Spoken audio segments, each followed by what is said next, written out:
আজকের অর্ডারটা ছিল আমারই এক রিপিট কাস্টমারের।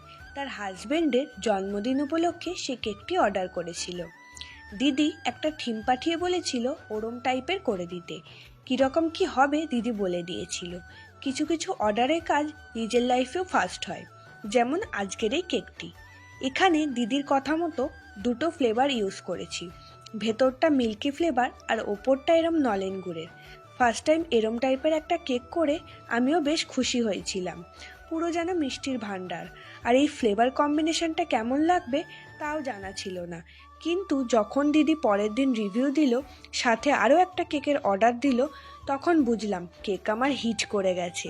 এই জন্য বলে দোকানের কেক দোকানের মতো, আর হোমমেড কেক হোমমেড কেকের মতো। যাই হোক, অনেক বকে ফেললাম। ভিডিওটা ভালো লাগলে একটা লাইক আর কমেন্ট করে দিও। ফেসবুক থেকে দেখলে ফলো করো, আর ইউটিউব দিয়ে দেখলে সাবস্ক্রাইব করে দিও।